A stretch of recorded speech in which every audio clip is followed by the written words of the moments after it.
Hey everybody, welcome back to the channel.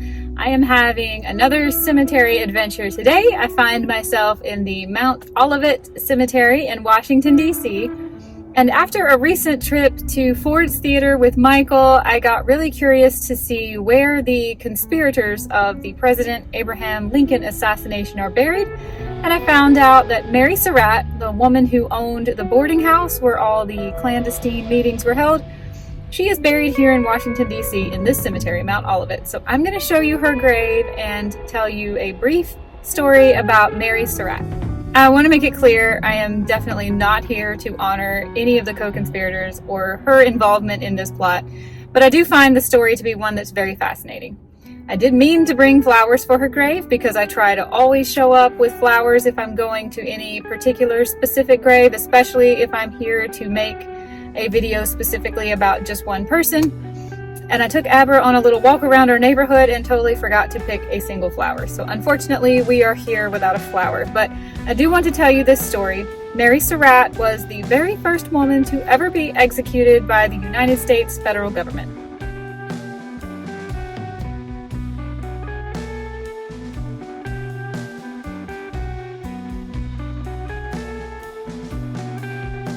Mary Elizabeth Jenkins was born in May or June of 1823 in Prince George's County, Maryland, to Archibald and Elizabeth Jenkins.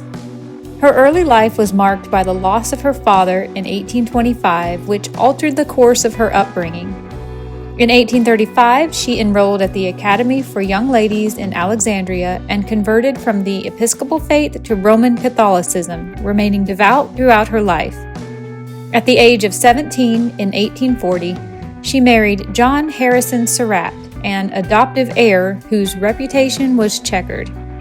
The couple had 3 children: Isaac Douglas, born 1841, Elizabeth Susanna, born in 1843, and John Harrison, born in 1844. After moving around several times, they acquired property in what later became Surrattsville, where they operated both a tavern and an inn. By the early 1850s, the family owned slaves and achieved modest prosperity until fire, mounting debts, and the Civil War disrupted their fortunes.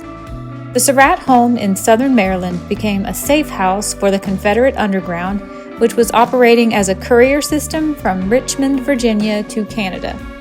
John Surratt Sr. died of a stroke in 1862, leaving Mary in serious financial distress. John Surratt Jr. left school and became heavily involved in espionage for the Confederacy. Other Confederate couriers became frequent visitors at the Surratt Tavern in Maryland. In 1864, Mary leased the family's Maryland Tavern to a former District of Columbia police officer named John M. Lloyd and moved the family to a brick townhouse at 604 H Street Northwest in Washington, D.C., where she opened another boarding house. Several of her tenants were Confederate sympathizers, including Lewis Weichman, John Wilkes Booth, David Harold, George Atzerodt, and Lewis Powell, all of whom were ultimately implicated in the conspiracy to kill President Abraham Lincoln. In December of 1864, a Dr. Samuel Mudd introduced John Surratt Jr. to a well-known actor in town named John Wilkes Booth, who recruited John into a plot he was hatching to kidnap President Abraham Lincoln. Mary Surratt boarded many Confederate agents at her house, including Booth's fellow conspirators George Atzerodt and Lewis Powell, who was going by the alias Lewis Payne. Booth became a frequent visitor at the boarding house and a friend of both John Surratt and John's friend Lewis Weichman. Booth attempted to kidnap Lincoln in March of 1865. But after his plan was foiled, he left 2 handguns, ammunition, and other supplies at the Surrattsville home, where they remained until the infamous night, April 14th, the night the conspirators attempted a mass assassination of federal government officials. According to testimony, Booth visited Mary Surratt multiple times over that month, and Weichman reported that she arranged for a package to be delivered to the tavern on the day of Lincoln's assassination from the Surrattsville home. John Lloyd provided what became the most damning evidence of all, that Mary had told him to have shooting irons, those are guns, ready for Booth and Harold on April 14, 1865, the day that Booth fatally shot the president at Ford's Theater. That night, the conspirators launched coordinated attacks. Lewis Powell nearly killed Secretary of State William H. Seward in a savage knife attack. George Atzerodt, assigned to kill Vice President Andrew Johnson, lost his nerve and fled the scene. But Booth, after shooting Lincoln once fatally in the head, fled to southern Maryland, stopping to retrieve supplies left at the Surratt Tavern. Mary Surratt was arrested on April 17, 1865. She was tried before a military tribunal that began on May 12, 1865, alongside Powell, Herold, and Atzerodt. The prosecution relied heavily on the testimonies of Lloyd and Weichman, as well as the presence of weapons stored at the Surratt Tavern. Despite 5 members of the tribunal recommending clemency due to her age and gender, President Andrew Johnson declined to intervene. On June 30th, Mary Surratt was sentenced to death. On July 7, 1865, she was executed by hanging at Fort McNair, becoming the first woman executed by the U.S. federal government. Her reported final words were a quiet plea to the execution guard, "Don't let me fall." She was buried at Mount Olivet Cemetery in Washington, D.C.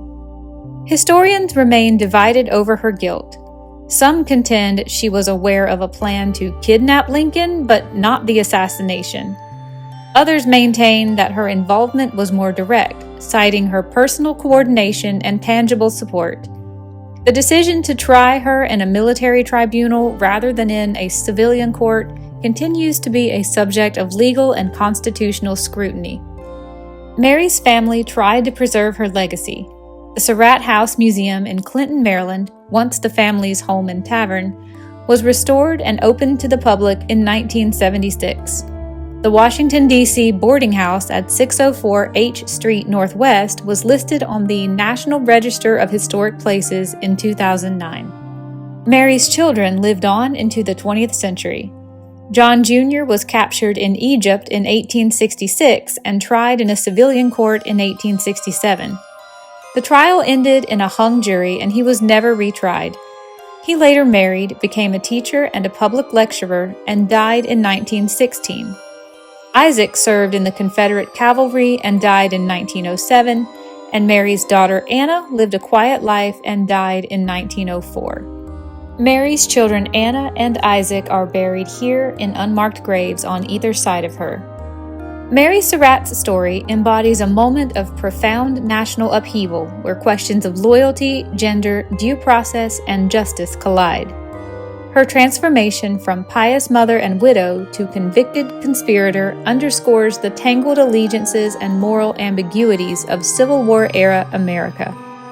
Whether seen as a key accomplice or a tragic scapegoat, her life continues to raise enduring questions about guilt, fairness, and the limits of justice in a fractured republic.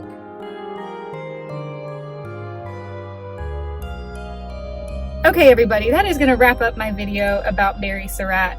I guess if you know anything about me, you would know that I love hanging out in cemeteries and I love resurrecting these old stories, whether they're good ones or bad ones. I like finding final resting places, monuments, and markers, and learning and sharing on this YouTube channel. And I was very interested after Michael and I went to Ford's Theater last week. Before we visited, I did not realize just how extensive the actual plot was. I knew that John Wilkes Booth assassinated President Lincoln, but I did not realize there were so many other co-conspirators, in fact, including a female that was involved.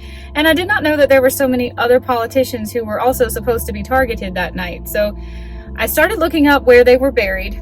John Wilkes Booth is not buried here in Washington, D.C. Of course, Abraham Lincoln is not buried here. But Mary Surratt being buried here and her being the first woman to be condemned to death by the United States government fascinated me quite a bit, and I really wanted to come here, see her final resting place, and share it with you. And she is resting in peace with a couple of her children who have unmarked graves. So I thought this was interesting. I hope you enjoyed this adventure too. I will see you guys another day in another one. Bye, everybody.